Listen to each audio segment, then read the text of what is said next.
What's going on, everyone? Welcome back to Plus Added Time here on Project Dits. I'm in the Europa League final, and with me is a man who only celebrates past glories, judging by his shirt. Season's over, isn't it? Yeah, For everyone. pretty much. Season's been a write-off. This year doesn't count at all. It's How are you, okay. Darragh? I'm pretty good. Nathan, Liverpool haven't played in about 12, 13 days, so I've been happy for nearly 2 weeks, which is a first in the Yeah. last year. Yeah, and we thought last time we did a podcast special, we were like, oh, it's United Liverpool. We'll do the podcast special when you got to watch the world's most boring game. We excelled ourselves this time by having no game. So, Somehow which, this game was more eventful than the one we did in, I think it was January, wasn't it? well, Sky said that Sky do their little thing where they don't really tell you the ratings unless it's like an incredible amount of people, but instead they just said more people watched what unfolded at Old Trafford than whatever match was beforehand. And rightly so. It was pretty entertaining. It was mad. Like it all kicked off. We knew there were going to be protests because everyone had said there was going to be protests, and then they were outside the Lowry Hotel for a bit. And it was when people started, like the club started releasing statements like, "Oh, the teams haven't left the hotel yet." That you were like, "Oh, the game kicks off in 2 hours," or Yeah. then it was like, "Oh, the game kicks off in 90 minutes," and there was just pictures of Rashford and Brandon Williams in the windows just looking out, and you're like, "Okay, this game isn't happening." But then they released lineups because Which was very strange. I hadn't even been checking. And then you messaged me as like lineups are out, and I was like, but I've just seen a picture of Brandon Williams, who wasn't going to be in the side anyway, and like Ahmad Diallo just chilling in the hotel bar or whatever. doing a Ray Parler Yeah, before the match.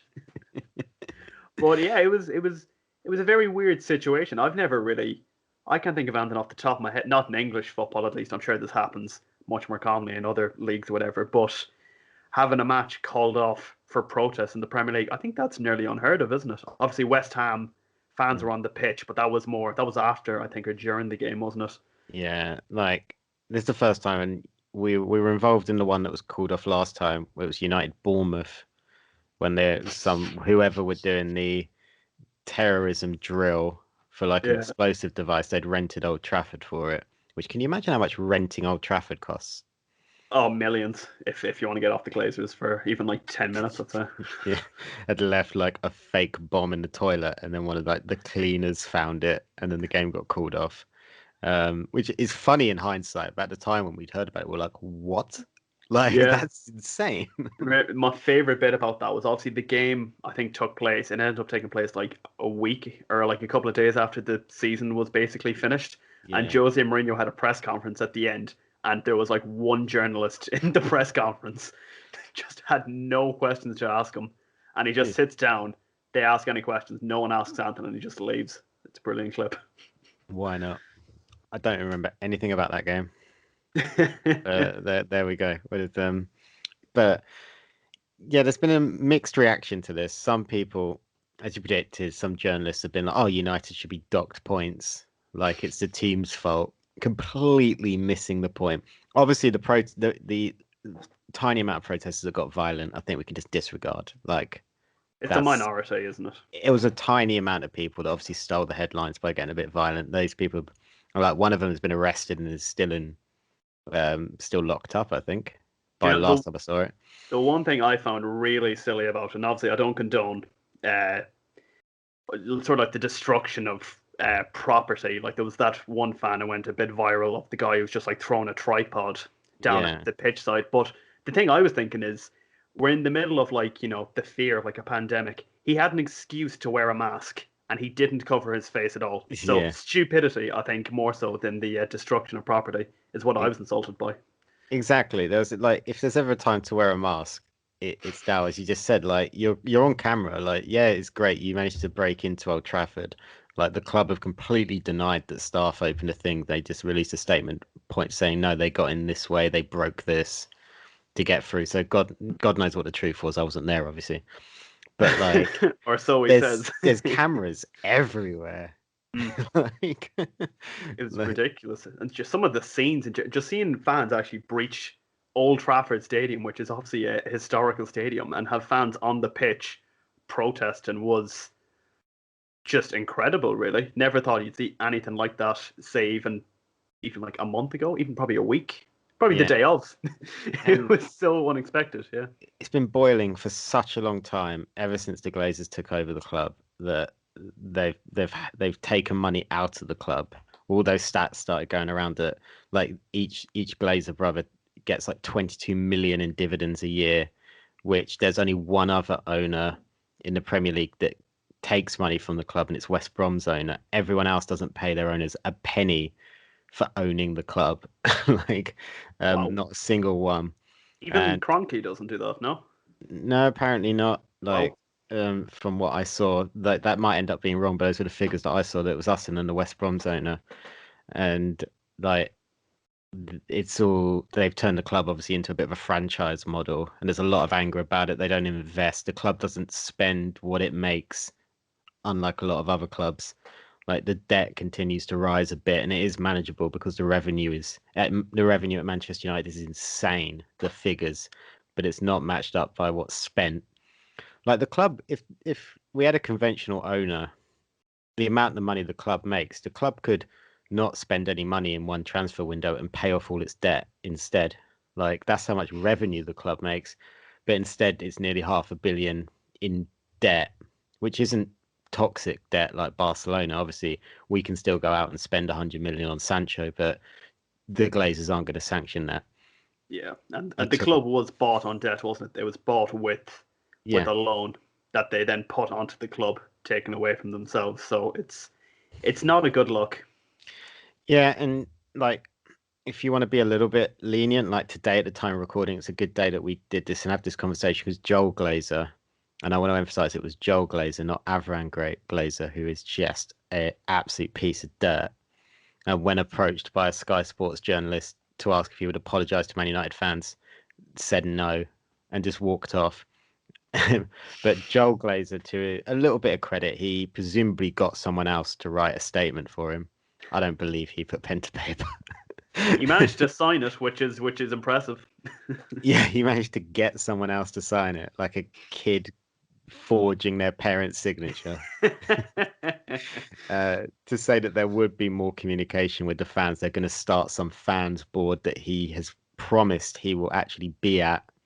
I'm not Hmm. buying that I'll for a I'll moment. believe that when I see it. Yeah. Yeah, apparently when it's safe to do so, which I don't know if he's talking about COVID or just when people aren't as angry. And but yeah, it's not good, and it's it wasn't so much the club. I don't think the players shouldn't be punished for this, especially what the players are about to go through, which is 4 games in 8 days or something. I think it's 3 games in 5 days. If you even like break it Mm. down even more, you play one day off, You know play what day off, is play. scary about this? We play Villa this weekend, and I fully believe that we'll beat Villa.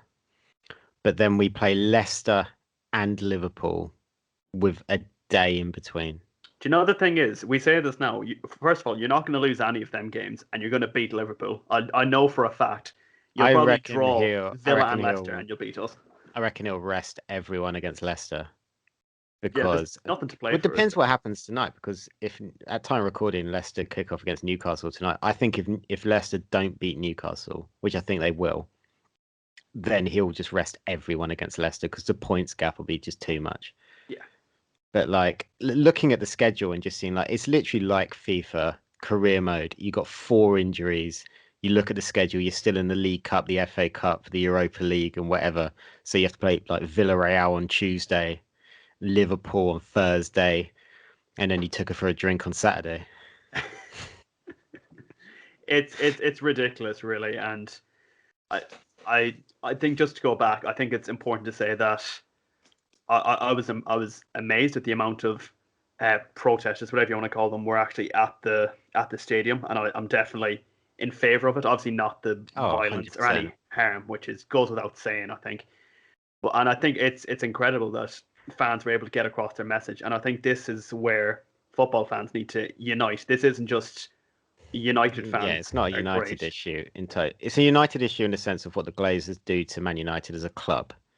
But this is a football thing in British football. Like we're very particular about our football in Britain and Ireland as well. Like we love our league. Like Oh, we I love the love way it's the run. electricity, aircom, whatever.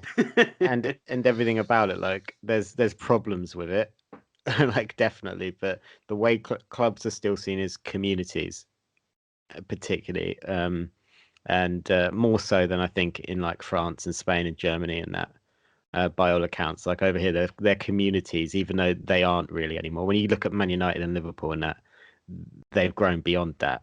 But still, you don't try and you take enough from the clubs. Those two guys, they take enough from United, like without taking away the what like the competition. Yeah. Like, One thing I find interesting is obviously at the time on the was it the Sunday afternoon? I think the game was taking place, wasn't it? I was sort of as the news had come through that the game was called off. I'd be lying if I said I wasn't a little bit annoyed. But then the more I sort of thought about it, the more I thought this is bigger than just this one game. And the fact that these fans have been able to call off, I think it goes without saying, the biggest game in English football every year, I think is oh, incredible. easily. And it shows the power that the fans actually do have. And I think what's interesting, Jurgen Klopp came out in his press conference today. He was obviously asked about it, and he stood by the United fans pretty Mm. much. He said he agreed fans should be able to get their voice across, which was incredible. That's what they try to take away these clubs, the big six. Like I know they backed out and whatever, and everyone's now happy for Chelsea and Man City for making a Champions League final. But like, Everyone? okay, I'm not. Yeah. I'm not happy for them at all. I will go any. We'll say a complete aside, but any fan that isn't a Chelsea and Man City fan, in who is a fan of someone in Welsh or English football, who is happy for them, no, do over. I'm not Mm. happy for them at all. Like, It's basically the choice of a slap in the face or a kick in the balls. Like I don't want either to happen. I was gonna ask you this on the podcast. I've settled on I would rather Pep didn't win the Champions League again. Happily. Yeah, Yeah. I'll happily take Chelsea over Man City any day of the week. I think it's mainly because Chelsea have won it before. Yeah, so it stings a little bit less. Yeah. Like One I would interesting thing I brought up in the week, actually, Nathan, is that if Chelsea were to win the Champions League, they're only one Champions League trophy behind Manchester United. yeah, well, Ooh. it took them a long time to get their first one. Like, they've done well. They had to get like their Russian daddy to buy them a couple of trophies. Still one less than Nottingham Forest. That's true, who weren't invited to the Super League. But apparently Funny that. there was a historic section. I know Yeah. that's the new Champions League, isn't it? Oh, I forgot about that. Was it the legacy spot or whatever? They'll be in every year. Nottingham Forest will always get that call up. I don't think there's a way. Surely, yeah, if you look at anyway, we completely gone off point, but yeah, it's great. It was great. As you say, the fans got their voice across, definitely. If I lived close enough, I would have 100% been there. Like, Yeah, I like think even it shouldn't just be United fans who are protesting on the day. I know, obviously, well, it's easy Liverpool to say fans that weren't now. annoyed. Like, I didn't see. Usually, you go on like a bar the insane people that are probably robots on Twitter. I didn't see any Liverpool fans No, like angry at United. no. If Anthony, I thought, well done. You've managed to actually do something incredible that I didn't think was even possible, and it gives. I don't think you'll see the same levels of protesting by Liverpool fans because I think the Glazers and FSG are two sort of like completely different things. Obviously, United have had to put up with Glazers Yeah, for what 15, 16 years, and it was more. It's not just because of the Super League; it's been building up for years and years. Unlike Graham Souness would have you believe. yeah. There was some stupid pundits' opinions. Like I saw Jim White as well on his nonsense radio show. Uh, just saying like, oh, United should immediately be deducted points for this. And it's like, yeah, but that's he like people just completely missed the point. I'm okay with that. If Like, they want to do it, yeah, go ahead. like I don't see how who does that punish? That doesn't like the Glazers won't give a shit. Yeah, it makes no difference. They could they oh what you like the point is that the Glazers run the club in the way that they run it. So you're going to take European football away from them. Okay, so they're going to spend less. Like, and it's like that's not how you hurt them. So United fans have then done the smart thing. Go, okay, well, what does hurt the Glazers? Well, we take money out of their pocket. How can we take money out of their pocket? We go after their sponsors, and that's what they've done. Like Team Viewer, who's going to be our new shirt sponsor, and that insurance company that used to be on the front of our shirt, was it AON or whatever it is? Yeah, AIG? Oh, I can't remember now. you had both. Yeah, okay, one of them. Like we've just sunk their Trustpilot reviews, which I didn't realize was apparently such a big thing. But there you go. Like you go on Google at the minute, and like Team Viewers ranking went down from 4 point something stars to one. Like, I love that. I so many actually people love were. that. I think Google's quite smart in this apparently. So a lot of those, nearly all those reviews are going to get struck off because Google's a bit too smart for that with their algorithms or whatever. But it kind of, again, it shows the power. Like if fans lean on the sponsors and the sponsors see there's a bit of, they're not going to get positive press out of this, they are going to back out. And like I'm sure that they've got good enough lawyers to be able to say, "Hey, your team's bringing us nothing but trouble, so this contract's null and void." You take a few million out of their pockets, like run them out of town. The best way to do it, isn't it? Best way to do it rather than docking points, yeah. Oh yeah, docking points does nothing but affect the players. Like you dock points and take European football. Yes, some of the big players are going to go. You're going to save money on wages, but also that will, in the long run, hurt your commercial revenue because Yeah. fans will go, "Well, you're not playing on BT Sport, or you're not playing in Champions Leagues or Europa Leagues or whatever. So why would we want to sponsor you?" You end up like Arsenal. Will we briefly touch on? I think we'll go with Europa first before we touch on Champions League. Yeah, I think from a United standpoint, it's obvious, which is we win this. Like nothing else but a win. Except I know a lot of things can happen in finals. Villarreal are a decent team, blah blah blah. But no, like Unai Emery is the master of the Europa League. this is his fifth final, but it's not severe. If it was severe, I would genuinely say just give up. Because I don't I think can relate. you could take the FIFA, you could somehow bring like FIFA's Ultimate Team's incredible 11 with like Lam and whoever else in it and put them up against a random Sevilla side in the Europa League final. In the mid 2010s, you're never winning. Yeah, and Johan Cruyff is just going to get dicked all over. Like it doesn't even matter.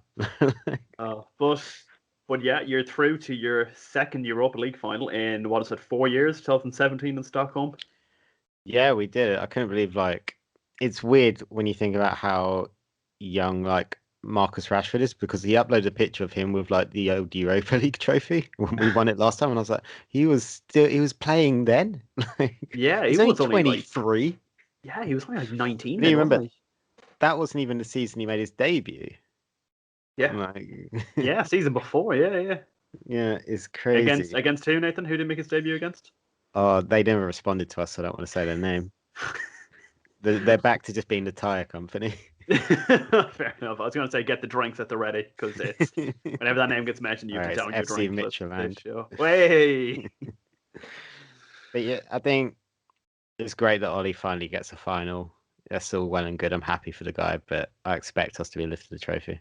Funny enough, he's lost another semi-final match. Technically, Bothered. typical Ollie. Typical Ollie. Typical. Get him I out. only watched like probably 25, 30 minutes of the match. I don't think we were trying for like most of it. I know David De Gea made some incredible saves, but I feel like that's just for like when a director makes a short film just for his like portfolio. Just one for the cameras, isn't it? One of them. He's just making saves and turning around and just flicking off like Dean Henderson. So fuck you. But It'd be nice for yeah, David De Gea to go out for trophy because I don't expect him to still be at the club next season. I heard he's being linked with a loan move to Jose Mourinho's new team, Roma. I don't see, I don't see how they'd afford. How are they going to afford it? Is they going to Like, pay any of his wages? Are they? would United let him leave on a loan? Surely they'd want to just either get rid or keep. Nah, he's not going to go to Roma. I don't think a goalkeeper like that high a profile is going out on loan. No, I don't think he does. I think he'll be sold. Like, I don't know how long's left in his contract, but I imagine he's going to go. I think maybe, I don't know how well received Chesney is being at Juve, but maybe he goes to Juve or someone like that. But I just don't think who could have really afford him. Like, PSG is obviously the obvious one that you immediately think, but Keylor Navas he's been the one good thing about that PSG side. Except for the Man City game, the last the last Yeah. night. But yeah. So ye are through to the final. But one English team who's not going to a European final, other than Liverpool, is Arsenal. Oh my word. What it do you even say? If I'm being honest, I didn't watch the game because I just you just know Arsenal aren't going to do anything. It's so I obvious. kept checking the score, and then part of me was like, right, they're going to score last second. Mm. And then when he took Aubameyang off, I was like, they've given up. And Imagine they've that gone, you need one goal to get through to a final, and you're taking off your second most expensive player ever and your top goal scorer. Aubameyang, who had just hit the post, apparently, Mm. when they Mm. took him off. And it shows the difference because both are quality number nines, and I talk about Aubameyang and Cavani. But the way they're utilized in the side is it's obviously it shows a side playing with confidence and a side not. But we are the way United playing when Cavani's on the pitch is we are getting the balls wide. We know his movement off the ball is nuts, and if you get the ball in the right position, he's going to somehow get his head on it. So we just swing in balls left, right, and centre, kind of like how United played under Ferguson when Yeah. we had a quality number nine up top, whether it was Rooney or Van Nistelrooy or Cantona or whoever, um, or Federico Makeda, and just get the ball into him. And it's just, but with Arsenal, we were talking about, I can't remember if it was on a podcast or beforehand, but Thomas Lamar being one of the worst signings for a Mm. while to Atletico. Just before we Another went live. Yeah. Atletico player, Thomas Partey. Do you remember someone from AFTV who made that party time thing when they signed him? I do not, but I completely believe you. They made it like a little music video outside the Emirates that it was party time. Oh He's God. been atrocious. It's not gone well, is it? Like I know the players haven't been great this season, but you have to look at the manager. I know he won the FA Cup last year and he's only there for 6 months. He's had a full season. He's got them where they ninth, and I think Villa in 10th have a game in hand, so they could go Yeah. 10th. They haven't even made the Europa League final, and they're against a mediocre, I'm going to say, Villarreal team at best. Not only they've not been in the Champions League since 2016. Can you believe? I can. Yeah, it's gone quick for them. They're now not going to have any European football since I think it was 94, 95 season or something like that. I think it was the last time. It's been a long time. Yeah. Like, bar a miracle, which is that everyone above them loses games, the rest of their games. They're not going to have European football. They could They've join us in literally the gone backwards. they could join us in the European Conference League if they want. It's that back up to the European Super It League. is. It's the new. Yeah, it's us and Welling United, I think. But what were we talking about there? Arsenal. Arsenal. Sorry, and this was the club, the fan base that hounded out. I think it's the only way to put it. Arsene Wenger, their greatest manager in history. They hounded him out for finishing fifth. Fifth, yeah, for the Fifth, first wasn't it? time. And they finished. So they finished fifth in 16-17. We finished fourth, and then I think they finished sixth the year after, but won the FA Cup. I could be wrong. Yeah. But the thing is, they were still in contention. They were always still kind of there. They weren't the best team, but they were still, thereabouts. They got rid of him. They brought in Unai Emery, which seemed fair enough at the time. Maybe it was time for a refresh. Didn't go great, didn't go terrible, I'd say. They did get to a European final, and I think he was about 8th or 9th when he was sacked. This season under Arteta has been nothing short of a disaster. It's been absolutely atrocious. And they weren't really, but they were flirting with the bottom three for a little bit of this season. They were 15th at Christmas. Yeah, they were absolutely. That's not bad form. That's poor. It's atrocious. And part of it's not just Arteta. Part of it is the recruitment has been abysmal. It's been next level. I thought our recruitment was bad, like since Fergie left. Like this is a different level of terrible. When you're starting the season, and look, we're rarely just horrible on this show. I don't want to just be horrible to them. I'm sure they're lovely guys. When you're starting a game with El Nene and Xhaka as your starting defensive midfielders, that's so mid-table. It's painful. Like, how is El Nene still at that club? Like, he Elneny, was good for a bit when they first signed him. I remember he scored it. I can't. It was against Barca. I think it was at the new camp in like 2016, and he's still starting for that team. And Jack has been there since just after Euro Xhaka's 2016. been playing left back. Like he's literally been playing left back recently because Tierney got injured and they don't have any other left backs. Bear in mind, they let Maitland Niles go out on loan to West Brom and he's They been pretty decent for West Brom J- because he Xhaka couldn't should get have a been. game. Xhaka should have been left back in Switzerland a long time ago, for being honest. He really should have and his the recruit like it's not Arteta's tactics haven't been great. He's been trying to get them to play Pep Guardiola football.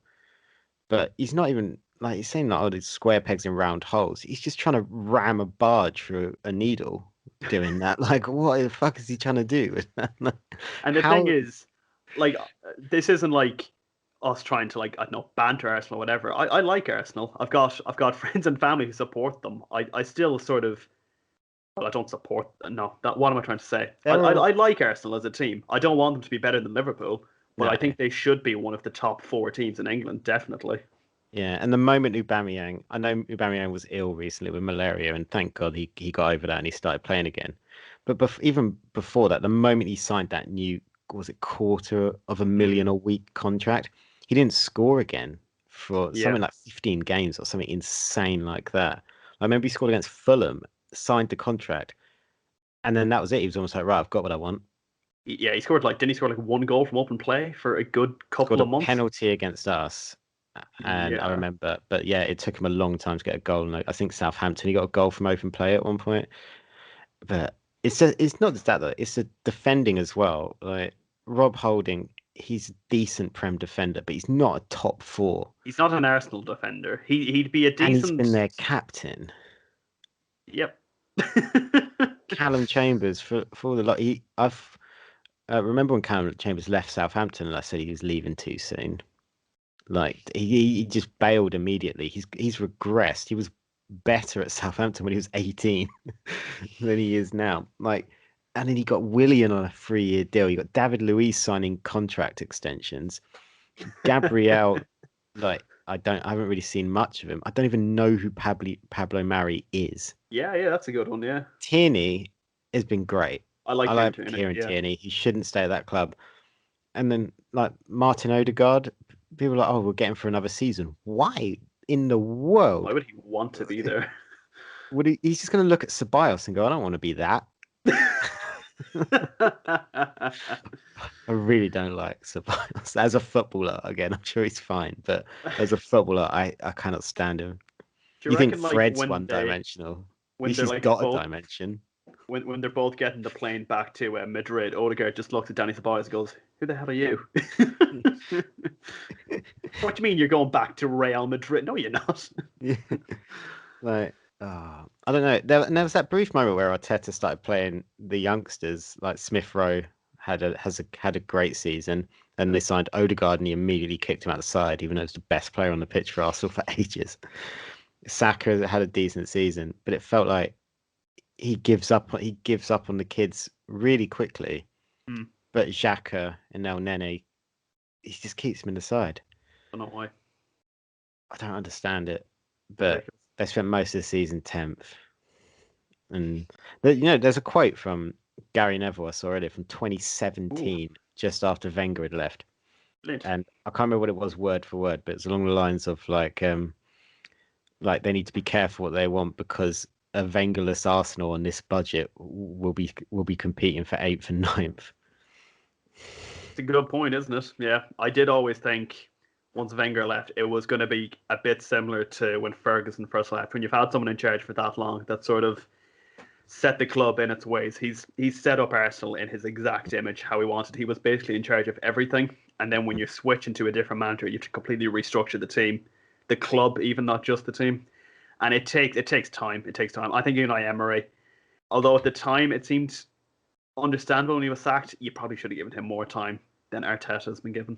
I think the other thing is having a manager, and the only I think there's two in the Prem at the minute, and that's Pep and Klopp. And then I'm gonna put Ollie like just behind those two on people that can get players to play above themselves. I think Sean Dyche should be right up there as well. Thinking about actually, Yeah, that's with true. players who can like, and Ferguson and Wenger could do that. Like Wenger to his credit, he could have Shamak up front and still get Arsenal with the top four, Yeah, and or Fergie can win a title with a midfield of Tom Cleverley and like Anderson, like. yeah. And then you look I'm at, still not over and that. I think like Klopp can do the same thing where he's got like he had Shaqiri and Ox and people like that who aren't necessarily at that level, like firing for Liverpool last season. Pep, he could put, I don't know, Pep could put a tree in midfield and still have it passing around everyone. Like, I'm very interested to see once Pep leaves. I think City will still have another like maybe year or two of sort of success, but then I think it will peter out because that's just how football works. And I'd be very interested to see how those players push on after Pep leaves. yeah, it's gonna be that, and then like and say with Sean Dyche, like he's got Ashley Westwood and Josh Brown here with midfield. He's keeping Burnley in the Premier League. Like Yeah, Chris Wood banging in goals from all directions. It's ridiculous. And Arteta, he just doesn't seem to have that. It's just if it feels like too much too soon. Very much like the Lampard thing at Chelsea. Mm. Well, speaking of Chelsea, they have reached their third Champions League final. 1-1, lost one.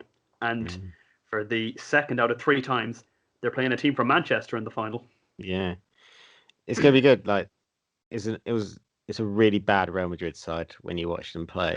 Like I do that not game. know how we did not beat them. I mean, we've just been poor all season, but they were there for the taking. You did the one thing that you shouldn't have done against that Real Madrid team, which was give them time, because they do have like Casemiro.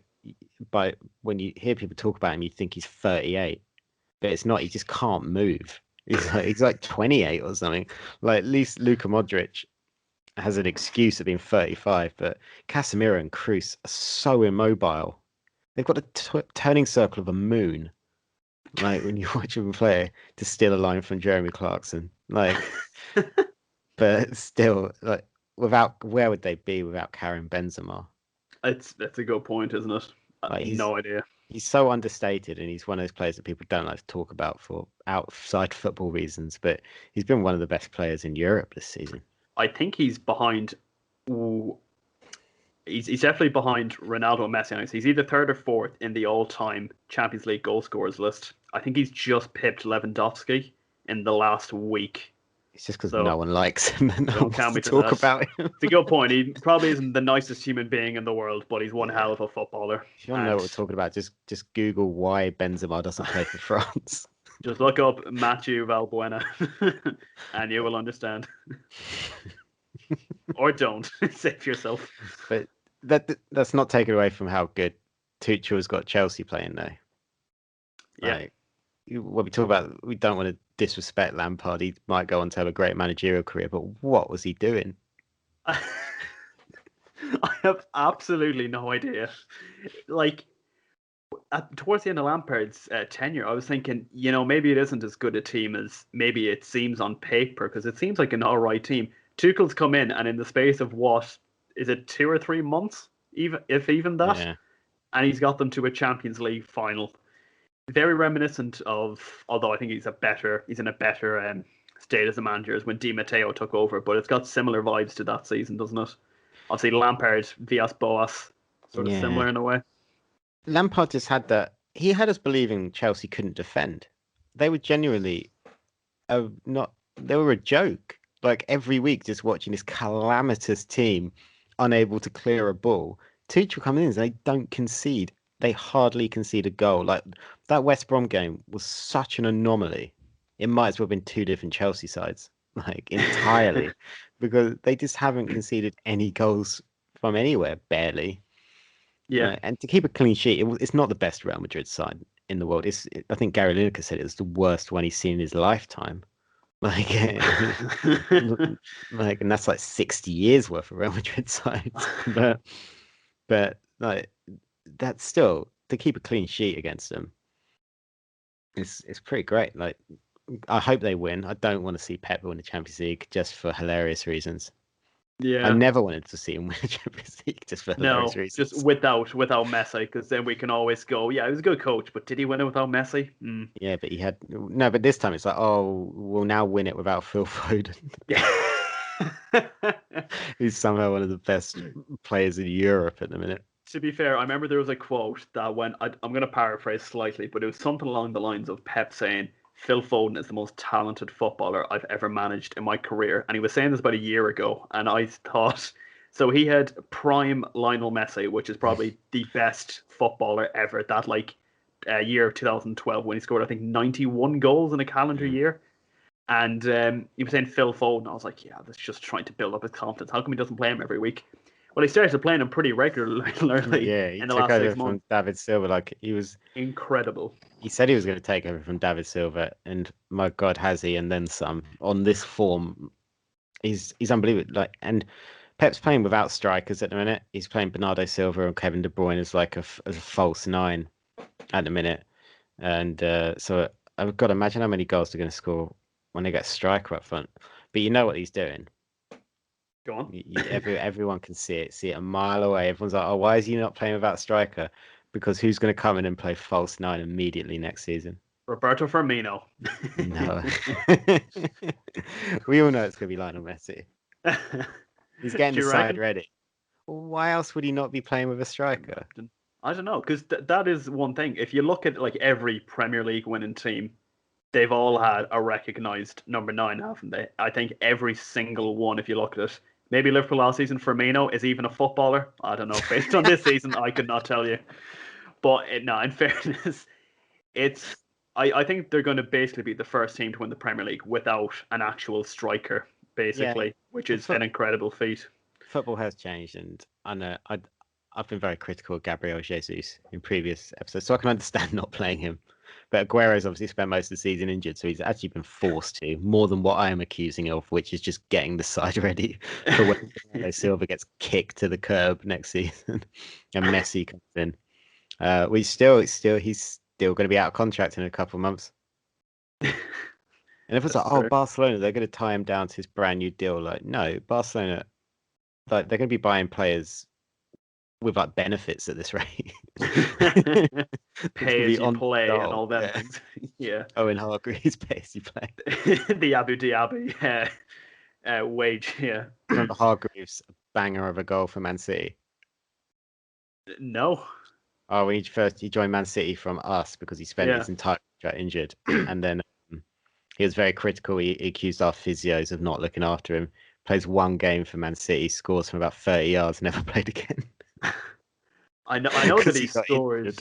I know that he scored 2 goals for Manchester United, and both were free kicks. Hmm. He was the only player at which Euro was it? Euro 2006, I think, to score a penalty in the shootout for The World England. Cup, yeah, Well, yeah, yeah. that's it. Even though he was a Canadian, he was born in Canada, grew up in Germany, represented Mhm. England, and if that doesn't scream British, I don't know what does. Oh, speaking of our favourite idiot, did you see Michael Owen's quote this week? I have not. Oh, he's claiming that Ferguson phoned him up before he signed him, told Michael Owen on the phone that Ferguson wants to sign Karim Benzema. This is before Benzema went to Madrid. It was the same transfer window. Okay. If we can't get Benzema and he goes to Madrid, we're coming after you. Is he accusing Ferguson of like what? Makes no sense. I don't believe that for a second. Or It's one or the other. he's that's his exact quote. So it's not even paraphrasing. I feel like though Michael Owen is paraphrasing that story. Yeah, I mean, I don't know the ins and outs of United's 2009 summer transfer window, but I have a feeling they had a lot more options I have than. a feeling Karim Benzema didn't. I remember us being linked with Karim Benzema, and it was always us or Madrid, and then he Mm. went to Madrid. I don't believe for a second an injury-prone Michael Owen was back Relegated up. at Newcastle, Michael Owen, who had I no reckon. pace. Yeah, I think we probably had a few more options than the like the young upstart carrying Benzema. Can we get a youngster? He's going to be playing for us for a decade. Oh, okay, then we'll go for 28-year-old Michael Owen, who And when you say 28, that makes it sound like prime Michael. No, prime no, Michael Owen was about when he was about 15, yeah, and yeah, he never got any better. But yeah, when you look at that transfer window, you sold Cristiano Ronaldo. You just won the Premier League and reached the Champions League final. You sold Ronaldo. You brought in Michael Owen, Antonio Valencia, and Gabriel Obertan, which is the famous picture. Managed to finish second, and then the following season won the Premier League, got to the Champions League final. I don't know how Ferguson managed to ever do okay. these things. Genius. Yeah, Well, Overtime didn't go well. Owen didn't particularly go well, apart from the winner against City. Antonio Valencia, I think, was a great sign. he was good, wasn't he? He was number 7 for a while, but he changed from what I remember. He asked to change because he basically said he couldn't take the pressure of it. So I think he got 25 for the rest of his time. Was it? I can't tell you off the top of my head. I think it was 25. I don't know the Antonio I don't know. Valencia. I fan don't club. want the 7. Okay, you can have 25. Then we didn't have a 7 for a while. It was so what? It went Ronaldo, then it was Owen. It was Owen took Yeah, the number 7, didn't he? Then it was Valencia. yeah. Then it was Memphis, I think. Memphis, yeah, Depay. Then it was Di Maria. And then we just didn't have a 7 for a while. Who are we missing? I think Because that could be it. Cavani's doing great guns with it now. Did 8 anyone have goals it against under Roma. Jose? Cavani. I don't think so. Oh, he probably gave it to Fellaini. Knowing that idiot. That's a good point. Yeah. I don't remember now, but yeah, Cavani. Yeah. 8 goals against Roma, 4 goals. No, 3 assists, 4 goals. We're Cavani. Not bad. That's pretty impressive for a striker. Well, Nathan, we briefly touched on the Champions League. And when I say briefly, I mean literally the breeze of the wind. And I thought this week I'd put together for you a British, well, actually, no, it's English, an English Champions League quiz. You're not going to ask me about Shamrock Rovers qualifying campaigns. I am not. I don't think they've ever actually officially reached it. I don't think any Irish team has reached the new Champions League. Anyway, the less the better. They'll get a legacy place. Please, Derry Town. Shoot. So I put together 12 questions. 11 are from the 13 European Cup / Champions League finals that English teams have reached. The final one is just a generic Premier League Champions League question. I'm so bad at this quiz. I hope So, I don't think I'm going to get any right. So there's one question for all the finals. So there's going to be at least the winning finals. Apologies. So Nathan, there's at least 3 Manchester United questions. I'm expecting you to get all 3 of them. I have such a bad memory. Okay. You're going up first. Question 1. It's all chronological. Question 1. What colour jersey did Manchester United wear when they bet Benfica in the 1968 European Cup final? What colour jersey? Yeah. All right. If it's United, it's not going to be red then, or else I don't know why you would ask me that question. Where was it played? It was in Wembley. Oh, beautiful. It might have been red then. Ooh. You know what? I'm gonna go green and gold.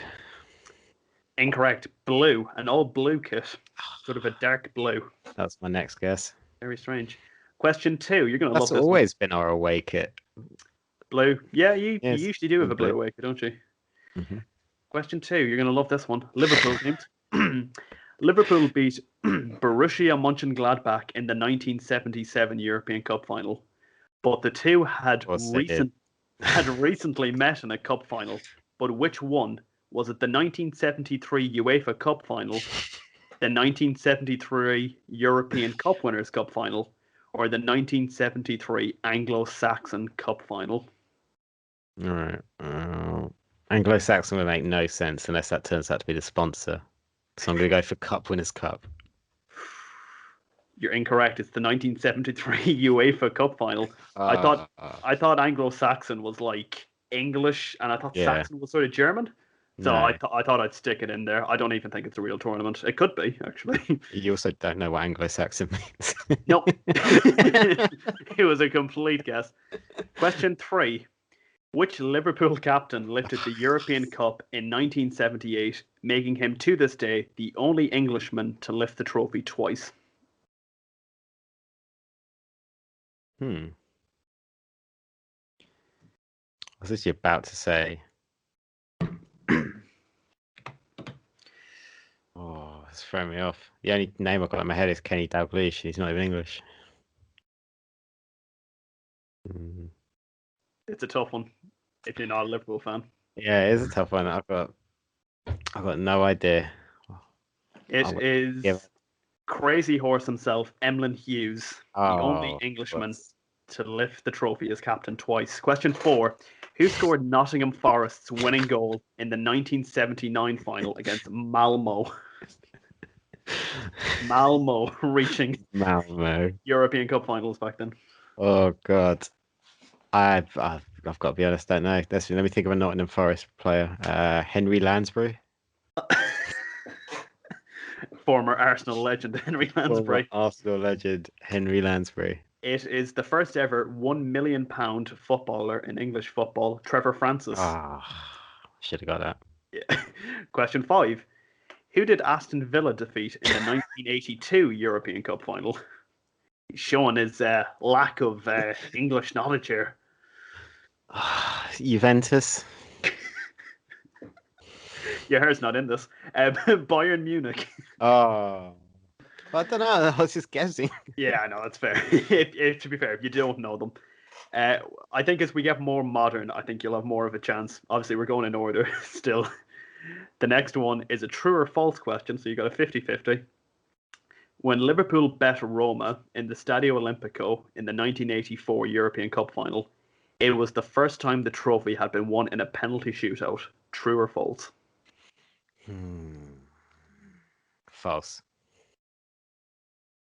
Incorrect. It's true. Question 7. Here we go. This is another one for you now, although it probably picks the most obscure bit of it. Oh no. We all know Sheringham and Solskjaer scored in plus added time of the Hey. 99 final, Oh, are you going to ask who scored for Bayern? but I'm not. Oh, thank God. How many minutes were added on in stoppage time? Oh, that's an excellent question. How many minutes ended up being added on, or how How many? many did the fourth official officially when he stuck up the board? 6. Ooh, that's a I'm that's trying a. to picture it in my head. You're going to be amazed. So obviously you scored both goals in stoppage time. There was only Yeah. 3 minutes added on. God damn it. God damn it. Incredible. Okay, question 8. We're getting towards the end now, don't worry. Which Liverpool player was subbed on at half-time in the 2005 Champions League final? Oh, straight away. I had to stop myself then. 'Cause I was about to say Steven Gerrard, but that was the FA Cup final. Didn't get subbed on at half-time. What's this? Steven Gerrard was starting.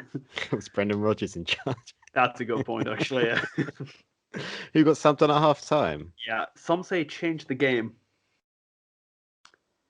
In my head's just going, well, it was Gerrard, but that was the FA Cup final against West Ham. Change the game. 2005. To a picture of the Liverpool squad in 2005. If I told you, I mean, it won't really help if I told you who he came on for, actually. That might even throw you even more, so I'll just leave it alone. Oh, was it a change of formation? Yeah. Went from a 4-4-1-1 to a, 3-5-2, I think, off the top of my head. Okay, it's a midfielder. I'll give you that clue. Did you even have Xavi Alonso then? Xabi Alonso started the game. Okay. So you would have had Alonso and Gerrard. Yeah.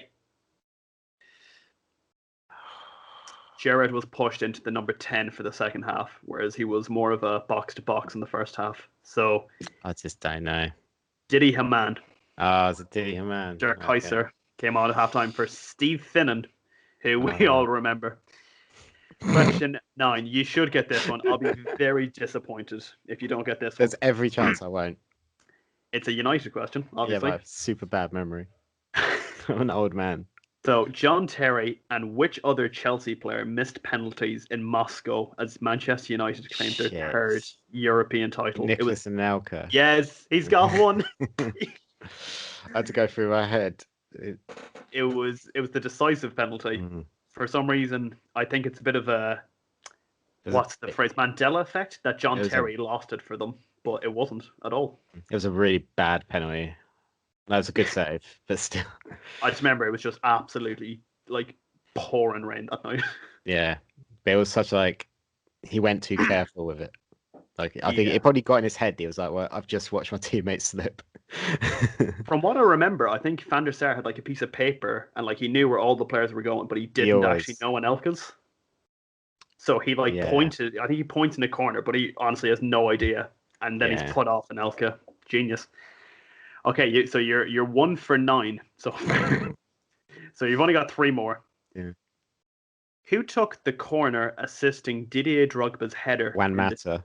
Correct. Ooh, straight in. Didn't even finish the question. I watched the highlights the other day.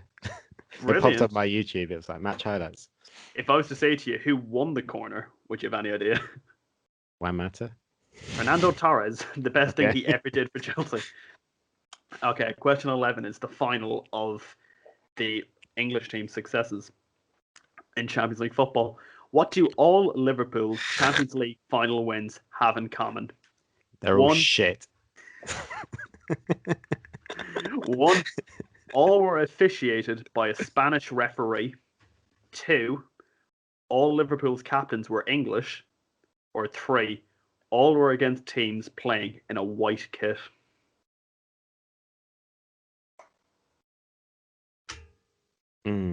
That's a really good question. Only one of them is true. That last one, because AC Milan's away kit is always white. Tottenham also playing white. But would AC Milan have been wearing a white kit? I know they definitely weren't in one of the matches. But which one was it? Good point. So who have you played finals against? AC Milan, Spurs, and who's the other one? That we've won. So I'll take it through all 6. That's not all 6, just the 3 that matter. Okay, the 3 most recent, so that we won, were Tottenham, AC Milan, Roma. See, Roma's away kit's white as well. Would it help if I said Roma were playing in the Stadio Olimpico in that final? Would that alter your decision? No, because it doesn't matter in finals. It's very weird, isn't it? Yeah. And also, when we go back to the United wearing blue, Benfica were wearing white in the game, so I don't know why Manchester United weren't wearing red. Don't know. Anyways, we'll get back to this. Spanish referees, I've got no idea, so that could end up being it. But that sounds made up. Ooh. And 2 of them are made up. Yeah. All the Liverpool captains were English. Obviously, Emlyn Hughes lifted 2 of them. Steven Gerrard, Jordan Henderson. They're all English. Yeah. But was there a red herring? Could have been. One of them wasn't captain of the night or something. I'm going to go for all of them were wearing white. I can reveal, first of all, the Spanish referee thing completely made up. That wouldn't make any sense. That'd be very niche. All Liverpool captains were English. I can reveal so the first 2 were Emlyn Hughes, 1981, Phil Thompson, also English, Steven Gerrard, 2005, Jordan Henderson, 2019, 1984, the captain was Graham Souness, who's Scottish. So you are correct. All were against teams playing in white. So Borussia Mönchengladbach, Club Brugge, Real Madrid, Roma, AC Milan, Tottenham Hotspur, all wearing white kits on the night. Incredible. Go. It's a freaky coincidence. Then you lost to Real Madrid. Anyways, moving on to question 12. Oh, there's one more.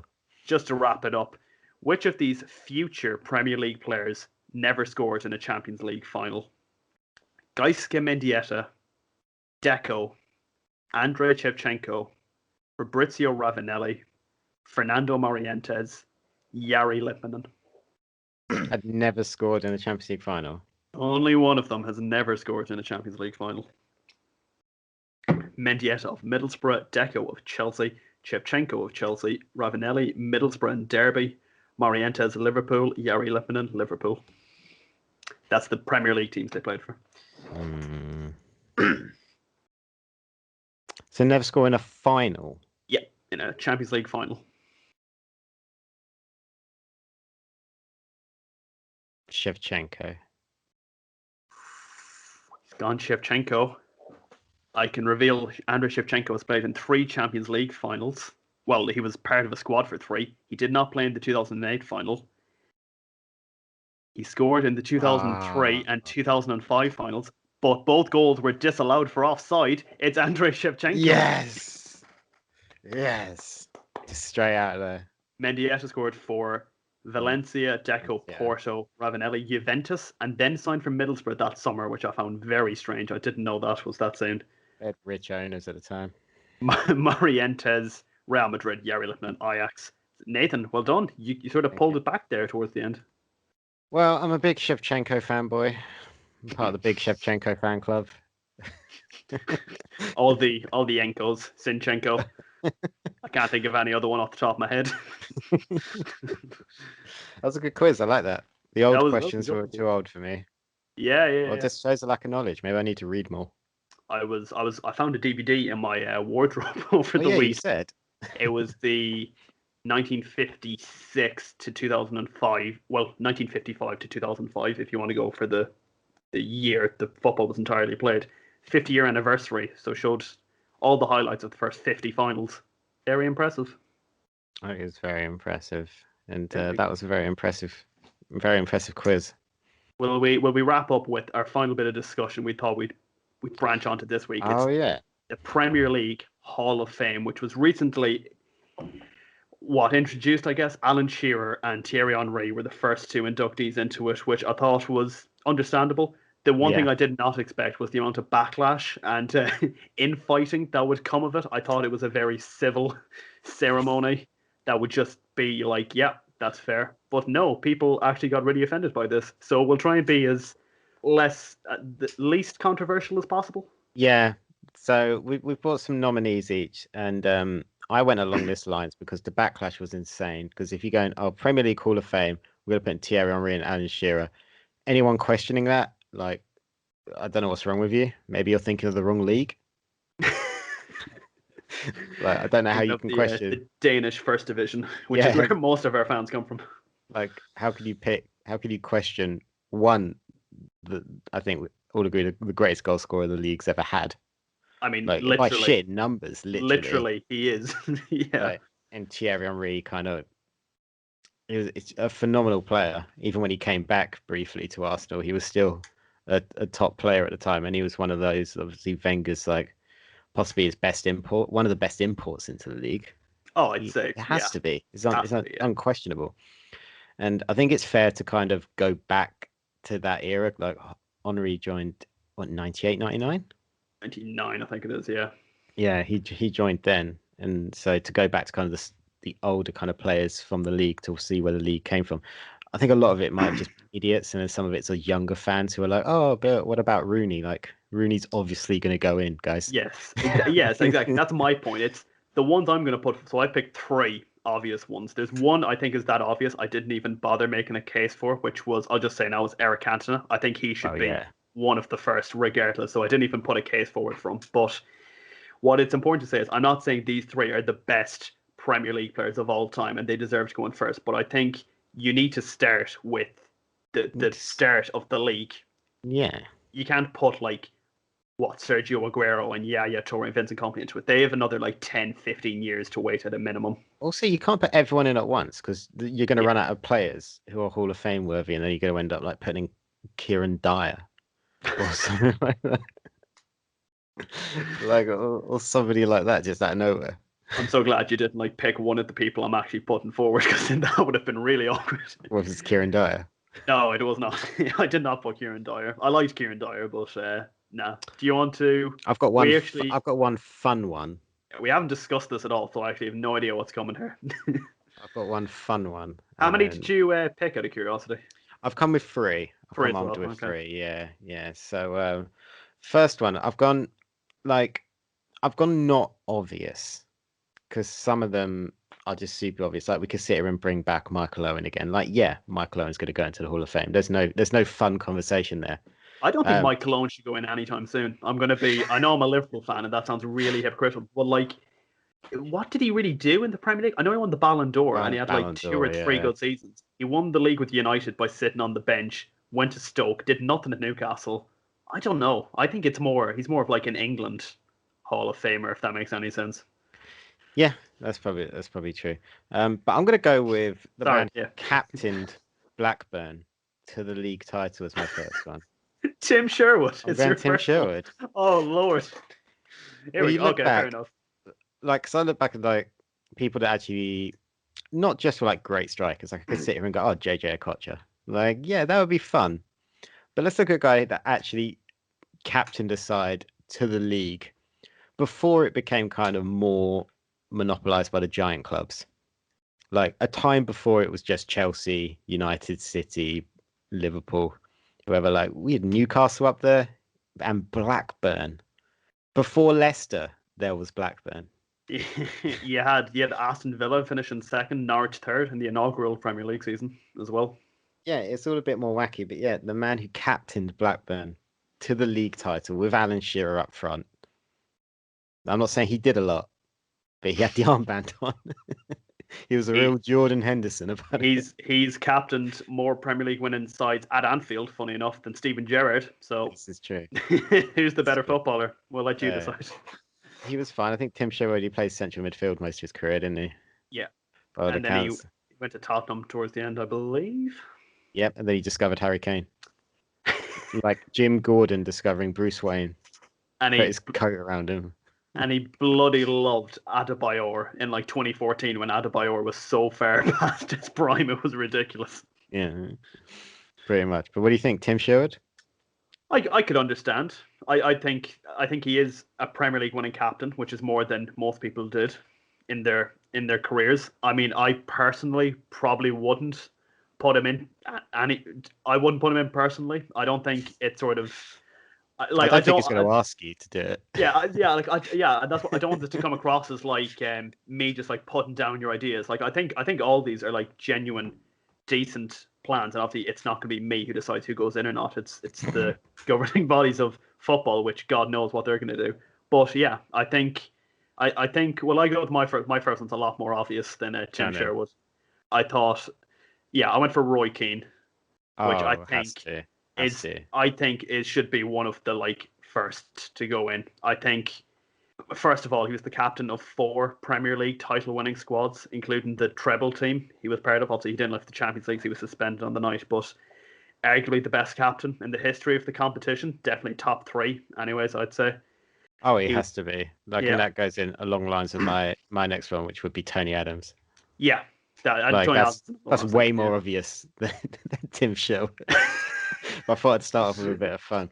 Like, and just the only reason I say it so quickly is it kind of echoes into the Roy Keane thing. One of the best captains. It has to be those two Yeah. up there, like 100% for like longevity, being a captain of a Premier League side, for winning things and bringing that mentality. Those two. And especially what team he was captain of, probably the most successful United period it was, wasn't it? And I think Roy Keane would probably start in any Premier League team in history. I think you could put him into literally any team, and he'd always start. And Oh, I don't think he ever gets the like full appreciation or like, if you know what I mean, by because of obviously it kind of yeah. ended sourly with United, and I think this would be like the perfect I think he award. with him. I think people just assume that he was. This is gonna sound like I'm really being putting down Robbie Savage, but I think as time goes on, people think Roy Keane was just a player like a Robbie Savage who would Mm. just kind of hack and slash in midfield. But Roy Keane was an incredible player on the ball. Like he was obviously next to Paul Scholes for a lot of time, so his passing doesn't get the love that Paul Scholes does, as nobodies would for the most part. Yeah. But he could play and he could lead, and I think that's the most important thing. It's that thing we were talking about managers earlier, getting people to play above themselves. You'd play above yourselves, like you were doing it because you were scared for your life, but you were still playing above yourself. And obviously he did win the PFA Player of the Year and the FWA Player of the Year award in 99 2000 I think it was, and he got into 5 PFA Team of the Year awards. So if Roy Keane does go into the Premier League Hall of Fame, I will eat a hat. Unless he just doesn't want to. That's a good point.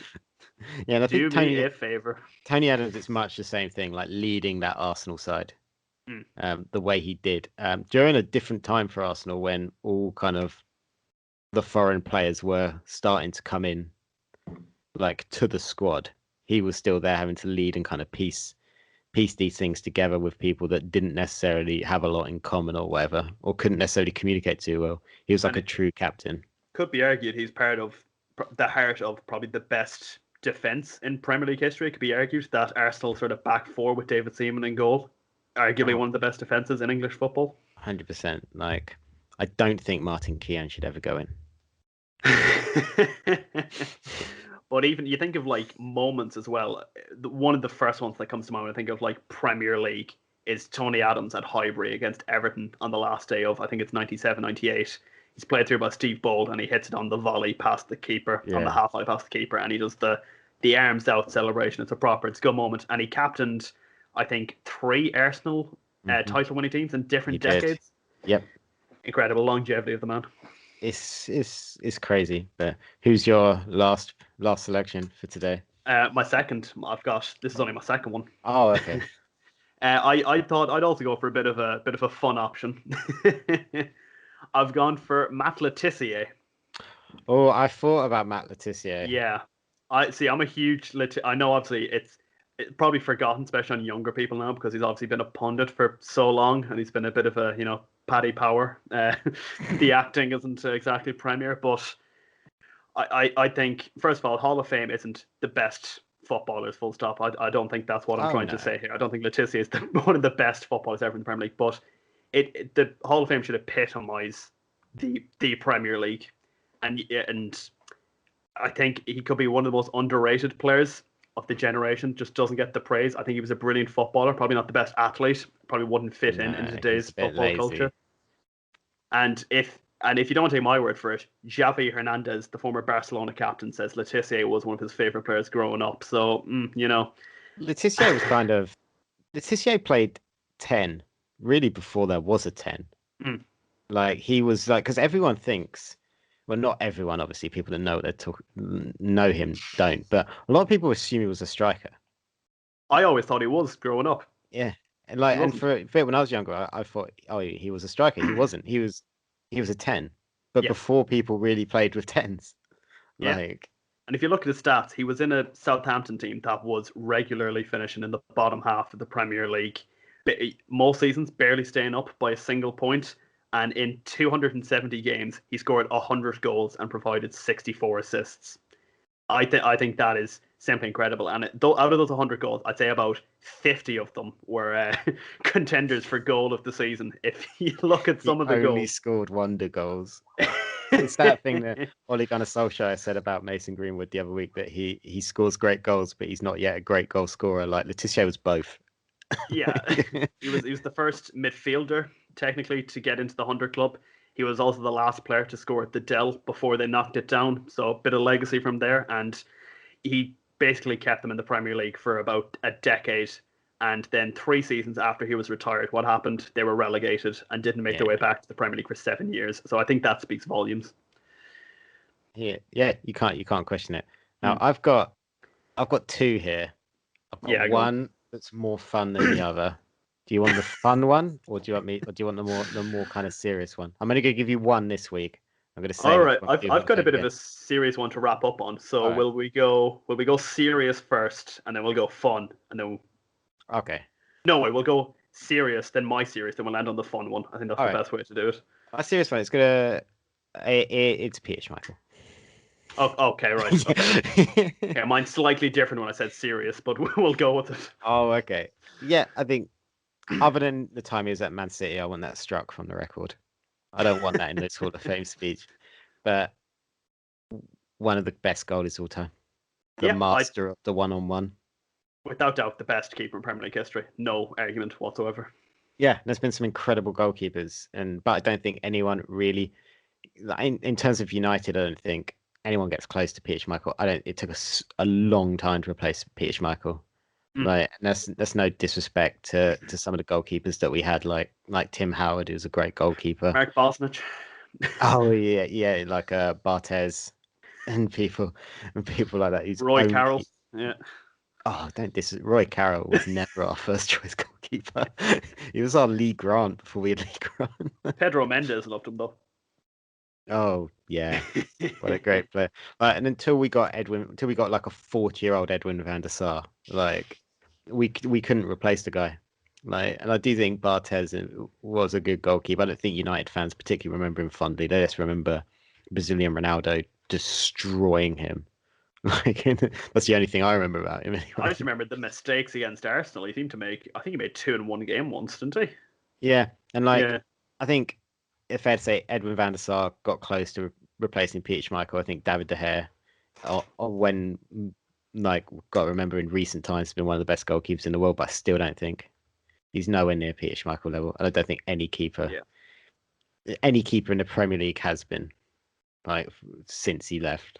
Peter Schmeichel definitely the first goalkeeper. Maybe a second being like I don't know, maybe like a David Seaman, David I think James, David but Seaman should go in. I think Peter David Schmeichel James. It's a above deep all cut. others. I'm not saying he's up there with them, but for longevity and sort of, Oh yeah, he should go in there. he I had a think there's lot a of few clean goalkeepers sheets. that should go in there. I just always think of his time at Liverpool, and it was just so underwhelming. It's I think ridiculous. Pepe Reina should go in at some point down the line At some point, maybe, but he didn't really. for his return to Villa. To be The fair, I big think he did get comeback. like 2 or 3 Golden Gloves in the like few years he was there. But Well, it yeah, should be Peter Schmeichel. It should be David Seaman. It should be Petr Cech. They should be the first three oh, and goalkeepers to go in. Petr I completely Yeah, went out of my head. I've only just remembered about him. Sorry, Petr. Like he And yeah, and Van der Sar probably a fourth, definitely was above. the Jens That's Lehmann should go in, but he should come in and just take out whoever's about to give him the award. it. That's a good one. Will I throw my serious one and we'll end on a fun one because it's gonna Okay, bit of a lull. I've put third again for a bit of a tribute. Gary Speed, I think, is a nice one to put that's a into the nice Hall one. of Fame. Yeah, I think he's genuinely considered a legend at every club he went to, and it could nearly be argued he left. Well, it's definitely without argument he left Newcastle way too early. He was let leave way too early, and was maybe the beginning of the demise of Newcastle United. he had to be. They wanted him. Gary Speed. Oh, we talk about great leaders. He was a fantastic leader, and I think Newcastle wanted him out of the way because he was just too vocal. Yeah, that Like, was the summer Bobby Robson left and Graham mm, Souness took over, so probably a bit of. But yeah, model professional, consistent Premier League top half player. Not the best midfielder ever, but probably one of the most yeah, respected. And he was the first player to reach 500 Premier League appearances. And considering he lost 4 years to the first division back yeah, before 1992, he could have had another 100, 120 games. And I think, especially on the 10th anniversary of his tragic death in 2011, I think it'd be nice for Gary Speed to go in. yeah. I 100% agree. Yeah. And we're going to end. This is my. I think this will probably go into a different section of the Hall of Fame, Okay. and but it's Michu. Oh, okay. This is more a streets won't Michu. forget Yeah, something like that. subcategory. Yeah. A subcategory of people that just should be remembered. Because, guys, if you've never watched Swansea in the 12-13 season, do yourselves a favour. This was the player that had Sir Alex Ferguson publicly criticising his scouting team because he was so bemused at Swansea. What did they spend? 500k on this guy or something like that? Something. Yeah, I couldn't tell It off the top was of my head. it was ridiculously cheap amount of money for a guy that then ended up scoring 18 goals in 35 games, winning the League Cup. He won a trophy in England, He which is won a more than trophy a with lot of players do. Swansea City. Can I just say, Fernando Torres won nothing at Liverpool, and Michu won a trophy Yeah. at Swansea City. Well, he came from Rayo Vallecano. I'm trying to find out how much he cost. He came out of absolutely nowhere. Was he a striker? Was he an attacking midfielder? It didn't matter because when he got the ball, this is the guy Erling Haaland. Fucking loves Michi. It's sort of I won't say it's forgotten, but I like maybe he is in a way. I know everyone always puts him in Okay, the streets £2 won't forget million. lists. He was bought in 2 as million. Gylfi Sigurdsson's replacement. Gylfi Sigurdsson going to Spurs. Yeah, Yeah. God. He was in that Spurs side with their Gylfi Sigurdsson. Who else they signed? Was it Lewis Holtby? Lewis. Yeah, I could not Oh, think of his first name. Lewis he's playing in Holtby. the Yeah. Championship now. I didn't even know he was Was back in England. he was such a good footballer. It was good for a bit, but yeah, just the goals, the setups, taking Swansea to Europe. Celebration. Can't forget that. The Luca Toni made it famous, but Michu is what it's remembered by. Yeah, and it ended badly. Like next season, he was just packed full of injuries, and a brief loan spell at Napoli, and then he had to retire. Not a couple of years after that, he retired in 16-17. I remember he got his Spanish cap when he was at Swansea, which was very impressive. Oh, it's ridiculous. But if you Sky Sports, if you see Premier League years 12-13, it's just a highlights reel of Michu. Just ignore Liverpool in it. Just forget that we exist in that season. But yeah, Michu was the real star of the I show. think Michu should go into some sort of category of the Hall of Fame for his season. Up there with Kevin Davis. I would Right love up Kevin there. Davis to be in one of those Kevin lists. Davis. If you just think Kevin Davis, Craig Bellamy, Michu. Morton Gamst Pedersen, all the lads, get them, throw them in this. Yeah. Nathan, I wrap up the show this week with my trivia question. I've decided I'll return with a trivia question this week, and I'll leave you hanging. All right, let's do it. And we'll answer it at the start of next week's show. The question this week is concerning the two Champions League finalists. There is one current player each in both the Chelsea and Man City squads to have won the Champions League. Can you name both players? That is this week's trivia question. We will look forward to that being answered by Nathan next week. Well, thank you very much for listening, guys. Make sure you head to Project Dits at Project DITS for all the affiliated podcasts with us. We are on Twitter now, plus added time. That's at +_added. And yeah, you can find me at Nathan Greenaway. You can find all my other podcasts and content at Rogue_Opinion. My comedy scripted podcast, That Ain't Sport, at That Ain't Sport, or just search for That Ain't Sport wherever you get your podcast. Darragh, where can the good people find you? I'm on Twitter at Gibbons_Darragh, Gibbons_DA or AGH. Well, thank you very much for listening, guys. We'll be back next week. Bye. Good luck.